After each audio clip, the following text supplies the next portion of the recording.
everyone, and welcome back. And we've got Tucker down at Lizard Thicket in Columbia, South Carolina, and we've got a big interview lined up, don't we, Tucker?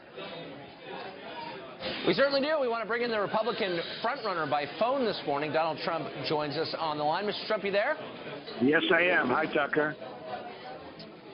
I want to ask you about a controversy swirling on the Democratic side over Hillary Clinton's speeches to Wall Street. Bernie Sanders is demanding she release them. She said she won't until others in the race do so. Would you release transcripts of speeches you have given to Wall Street in order to encourage Hillary Clinton to do the same? Well, I wouldn't mind. I mean, personally, you know, whenever I speak, the press is there anyway, so I really wouldn't mind. I think Hillary probably has to do that. I would imagine she's going to release it. We'll see what happens, but I wouldn't mind doing mine. Yeah, and she's looking to get a leg up somewhere. Why do you think she doesn't want to? Well, I'm sure she panders, and I'm sure she says wonderful things about Goldman Sachs and everybody else she spoke for where she got millions of dollars, and it's not going to be helpful to her. For me, it's going to be fine. I love everybody. Mr. Trump, the polls opened about an hour and a half ago there in South Carolina. Expectations game, what are you thinking for today? Do you think the polls are correct, the poll numbers that have you with a commanding double-digit lead? Well, I hope so, Anna, but I just don't know. You know, who knows? The only poll that matters, as they say, is today. And I know the crowds are very, very large, even bigger than anticipated, and it's supposed to be a good thing for me, but I don't know. Maybe it's a bad thing for me. I just don't know. I've seen some phenomenal polls. I've seen some where it's a little bit closer.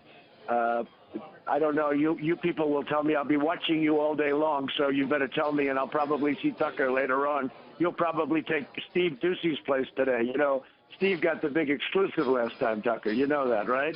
And I think maybe Tucker's into the big. I was envious. Right. We were very impressed with Steve, but you're standing right there, so I'll see you later. But I'll be watching you guys all day to see what happens. All right, so let's talk about some of the big things that are happening in the news.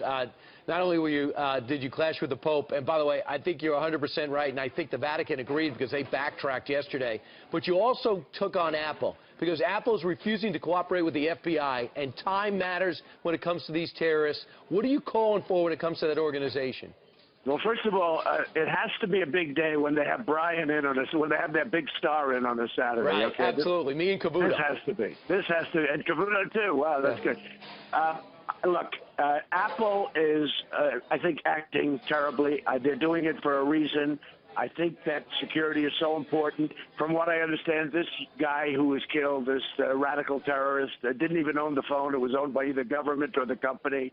And they should open it up, and they should find out who else was involved. We shouldn't be playing games. I said very strongly, and I think Apple's just playing games. This is a one-on situation. When it comes to terrorism, I think these companies have to behave, and they have to open up. We have to find out what's going on. What are we going to do? Maybe you'll find out there were 3 or 4 other people that worked with them. And, you know, that's the kind of stuff you'll find out with this. What are they doing? Who are they trying to impress? They should open up, absolutely open up the phone. The president hasn't even weighed in on it. He's let his Justice Department do it. Well, he's out playing golf or something. You know, he's got more important things to do, like playing golf. Look, they should open up the phone. We're talking about serious stuff. We're talking about the security. We're talking about radical Islamic terrorism. We have to get to the bottom of it. You don't get to the bottom of it if you have Apple saying, we're not going to give you messages by a wise guy that killed 14 people. Mr. Trump, Mr. Trump, it's an easy call when it pertains to a terrorist, but the counter-argument is it's a slippery slope. And would you want the federal government to have access to your iPhone and be able to read your emails and texts and listen in on your conversations? Does that make you uncomfortable?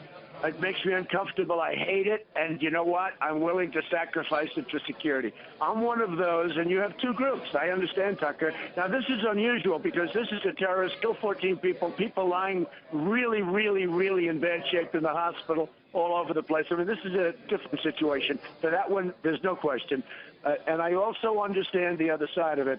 Myself, I'm into safety and security. If somebody's going to be listening to me, I would prefer that if I could get safety. I don't think it's going to happen where they're going to listen, but I am into security and security for the country. More important. Absolutely. Now, if we could switch gears a little bit and talk about Iraq. We know what happened on the stage on Saturday, where fireworks were plenty, as you said, weapons of mass destruction. Bush lied, and We shouldn't have went into Iraq.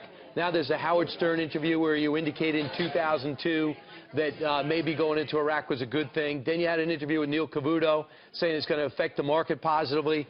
And now it's in your book in 2000, you said 6 years of tough talk with U.S. fireworks in Baghdad have done little to slow Iraq's crash program to become a nuclear power. They've got missiles capable of flying 900 miles into Tel Aviv. And there's just this excerpt here, which has been brought forward by BuzzFeed, which I'm reading from your book, so you got $7.99 for me. It says that you felt as though they had weapons of mass destruction back in 2000. Well, how would I know? I mean, I was a civilian. I was a business guy. I read the papers like everybody else, and the government is talking about weapons of mass destruction. Howard Stern was many months before we went into Iraq. That's number one. And if you saw, it was very tepid, like, oh, I don't know, maybe. You know, it was a very tepid, but that was many months before. The other one was not, all I said is they performed the military operation well. I didn't say it was a good thing. And it just came out today that Joe Scarborough said that in an interview right around that time that he had many years ago, I didn't know about this, that I said we shouldn't be going there. That just came out about 20 minutes ago. They just found it. And regardless, in 2003, it's all over the place that I was saying we shouldn't be in Iraq, we shouldn't go into Iraq, get the hell out of Iraq, and we certainly should have. Look, it was one of the great catastrophes in the history of our country, the Iraq War. It led to all of the problems we have right now in the Middle East, or most of them. Right. And it was a mistake, okay? It was a mistake. I was not in favor of it. I was against it. I was against it in 2003.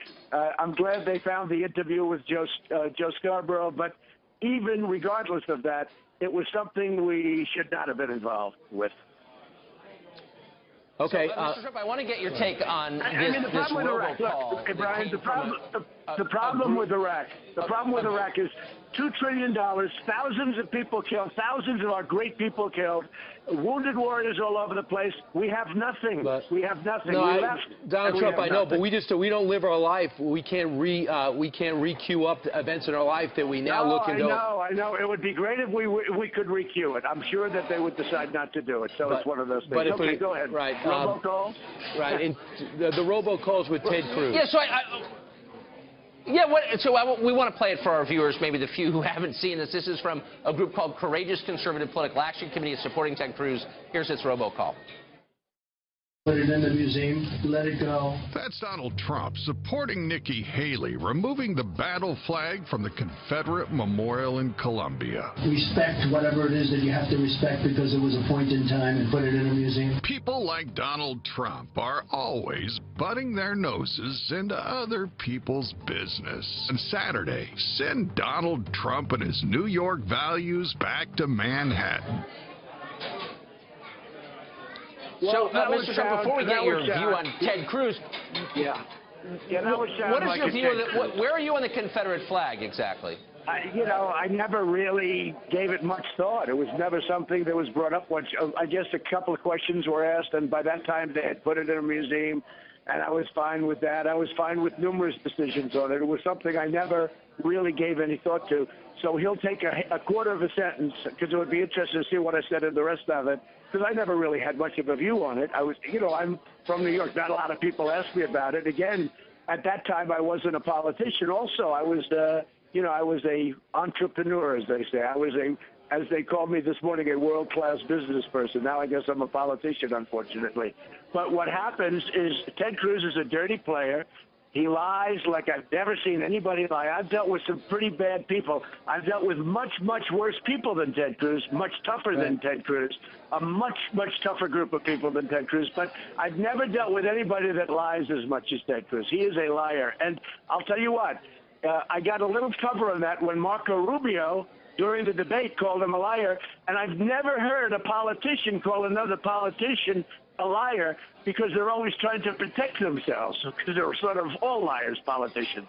But I got a little cover. Ted Cruz is a serious liar. I guess you could call him a serial liar.